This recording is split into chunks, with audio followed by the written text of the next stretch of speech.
Antonio López, maestro de la pintura hiperrealista.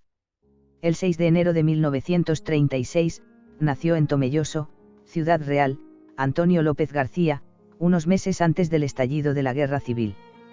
Fue el hijo mayor de un matrimonio de labradores acomodados que vivía de sus tierras y cuya casa estaba situada en la calle Doumec, donde el pintor pasó una infancia feliz junto a sus hermanos Josefina, Diógenes y Carmen. Su temprana vocación por el dibujo, así como la influencia de su tío, el pintor figurativo Antonio López Torres, conformaron su decisión de dedicarse a la pintura. A la edad de 12 años empezó a asistir al taller de su tío, donde pasaba horas copiando reproducciones de cuadros del siglo XIX hasta que, en el verano de 1949, su tío le animó a hacer sus primeros dibujos y pinturas del natural. En octubre de aquel mismo año, su tío convenció a los padres de Antonio para que lo dejaran ir a Madrid con el fin de preparar el examen para su ingreso en la Escuela Superior de Bellas Artes de San Fernando, donde con 14 años inició los estudios oficiales y coincidió con diversos artistas, con los que, pasado el tiempo, conformó lo que se ha venido a llamar la Escuela Hiperrealista Madrileña. Entre sus compañeras estaban también las pintoras Isabel Quintanilla y María Moreno, con la que Antonio López se casaría 11 años después, unión de la que nacieron dos hijas, María, 1962, y Carmen, 1965, que heredaron el gran amor de sus padres por la pintura. Permaneció en la academia entre 1950 y 1955, año en que, becado por el Ministerio de Educación, viajó a Italia, donde conoció de primera mano la pintura italiana del Renacimiento. Sufrió una pequeña decepción al contemplar en vivo las obras maestras que solo conocía por reproducciones que hasta ese momento veneraba. Al regresar a Madrid, hizo su primera exposición conjunta y a partir de ahí, comenzó a revalorizar la pintura clásica española, que también conocerá, gracias a las frecuentes visitas al Museo del Prado, especialmente la de Diego Velázquez. Tras terminar sus estudios, regresó a Tomelloso y realizó su primera exposición individual en el Ateneo de Madrid en 1957. Al año siguiente, la Fundación Rodríguez Acosta le premió con una beca para que pudiese viajar a Grecia y ampliar sus estudios sobre el arte clásico.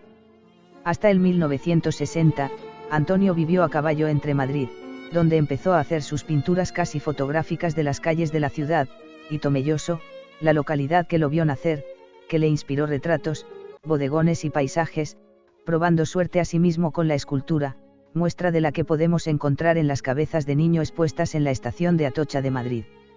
El año 1961 fue un año importante para él. Fue el año de su boda con María Moreno, Mari como siempre la llamaría, recibió una beca de la Fundación Juan March y realizó su segunda exposición individual. Desde el año 1964 y hasta 1969, fue profesor encargado de la Cátedra de Preparatorio de Colorido en la Escuela de Bellas Artes de San Fernando. Los contactos de sus entonces representantes, la Galería Juan Mordó, le llevaron a exponer en el extranjero, lo que supuso que parte de su obra empezara a entrar en colecciones privadas y museos de todo el mundo.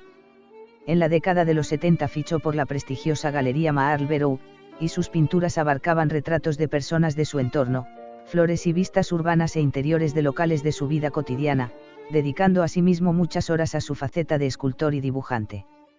En 1983 se le concedió la Medalla de Oro al Mérito en las Bellas Artes y en 1985 su primera exposición retrospectiva organizada por el Museo de Albacete y seleccionado para representar a España en una muestra de arte español en Bruselas, junto a Antoni Tapies y Eduardo Chillida. También le fue concedido, entre otros premios, el Príncipe de Asturias de las Artes. En 1990, el director de cine Víctor Erice rodó El Sol del Membrillo, que obtuvo numerosos premios y donde se recoge el proceso creativo del artista mientras pinta un membrillero del patio de su casa. En enero de 1993 fue nombrado miembro de número de la madrileña Real Academia de San Fernando, y en ese mismo año el Museo Reina Sofía le dedicó una exposición antológica. Poco después el Museo de Valladolid le encargó dos figuras sedentes en bronce de Juan Carlos I y Sofía, y también entró a formar parte del patronato del Museo del Prado. En 2008, el Museo de Bellas Artes de Boston le dedicó una exposición monográfica, y además, su obra Madrid desde Torres Blancas alcanzó en una subasta de Christie's de Londres la cantidad de 1918,000 euros, la mayor cantidad pagada hasta ese momento por una obra de un artista español vivo. En 2011, el Museo Thyssen-Bornemisza y el Museo de Bellas Artes de Bilbao le dedicaron sendas exposiciones temporales con obras de todas sus etapas, aunque mayoritariamente de su última producción. En el año 2014 creó una gran expectación la entrega y presentación de uno de sus cuadros más ambiciosos, La familia de Juan Carlos I, cuya realización lo ocupó durante 20 años. Sus cuadros se desarrollan a lo largo de varios años, décadas en ocasiones, con una realización lenta y meditada, hasta que el artista consigue plasmar la esencia del mismo en el lienzo. El pintor busca entre la realidad que lo rodea aquellos aspectos cotidianos que él recoge con un tratamiento pleno de detalle, rozando lo fotográfico. Sus preferencias van desde las vistas de Madrid hasta los retratos de sus familiares, pasando por los objetos más cotidianos y cercanos. Utiliza el escáner y la impresión en 3D para las esculturas de gran volumen. En una ocasión el pintor comentó: una obra nunca se acaba, sino que se llega al límite de las propias posibilidades. Antonio sufrió un durísimo golpe con la muerte de su esposa el 17 de febrero del 2020.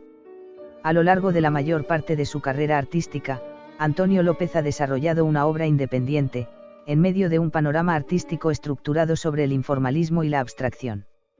Tampoco parece tarea fácil vincular la obra de López con las tendencias realistas europeas más recientes, o con el hiperrealismo americano, corriente de la que no se considera cercano. Antonio pinta la realidad, como observador minucioso de lo cotidiano. La capacidad asombrosa de reproducir la realidad, la sabiduría maestra para la descripción del mundo visible, son el reclamo y signo de identidad de Antonio López. En julio de 2021 pintaba unas vistas parciales de la céntrica Plaza Puerta del Sol, de Madrid, y ha tenido una retrospectiva en Barcelona. Antonio López sigue trabajando y acaba de entregar las estatuas de bronce de los reyes Felipe y Leticia que se exhibirán en el Museo del Realismo Español Contemporáneo, que se inaugurará a finales de febrero o principios de marzo del 2024 en Almería. Antonio López ha retratado durmiendo a sus hijas y sigue haciéndolo con sus nietos. Actualmente es uno de los pintores españoles con fama internacional más cotizados del mercado, pero también por el tiempo de ejecución que necesita para completar su trabajo. Jaime Mascaró Munar.